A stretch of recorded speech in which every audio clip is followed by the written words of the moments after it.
நீலகிரி மாவட்டம் கோத்தகிரி அருகே குடுமனை ஆரம்ப சுகாதார நிலையத்தில் தடுப்பூசி போட்ட 10 மாத ஆண் குழந்தை திடீரென உடல்நலக்குறைவு ஏற்பட்டு மருத்துவமனையில் அனுமதிக்கப்பட்ட நிலையில் சிகிச்சை பலனின்றி பரிதாபமாக உயிரிழந்தது. இதுகுறித்தான விவரங்களை நம்முடைய செய்தியாளர் அனீஷிடம் கேட்கலாம். அனீஷ், என்ன நடந்தது? ஷியாம், வணக்கம். நீலகிரி மாவட்டம் கோத்தகிரி அருகே குந்தாடா பிரிவு எம்ஜிஆர் நகரை சேர்ந்தவர் மணிகண்டன். இவருடைய மனைவி கலைச்செல்வி கட்டிட தொழிலாளர்கள். இவர்களுக்கு ஜெஸ்வின் என்ற 7 வயது ஆண்மகனும் அதே போன்று 10 மாத ஆண் குழந்தையும் இருந்தது. இந்த குழந்தைக்கு 10வது மாத தடுப்பூசி போடப்படும் நிலையில் நேற்று காலையில் குடுமனை ஆரம்ப சுகாதார நிலையத்தில் இந்த தடுப்பூசி போடப்பட்டதாகவும் மாலை 5 மணி அளவில் குழந்தைக்கு திடீரென உடல்நலக்குறைவு ஏற்பட்டதாக கூறப்படுகிறது. இதனால் பதறிப்போன பெற்றோர் உடனடியாக குழந்தையை கோத்தகிரி அரசு மருத்துவமனைக்கு எடுத்து சென்றுள்ளனர்.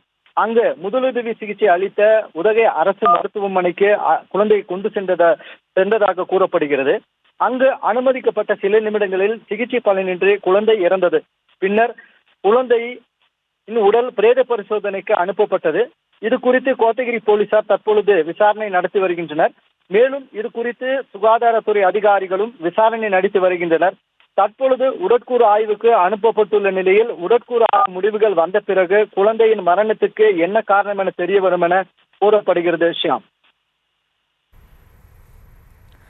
தற்போதைய விவரங்களுக்கு நன்றி அனீஷ். செய்திகளை உடனுக்குடனும் துல்லியமாகவும் தெரிந்து கொள்ள சப்ஸ்கிரைப் பண்ணுங்க.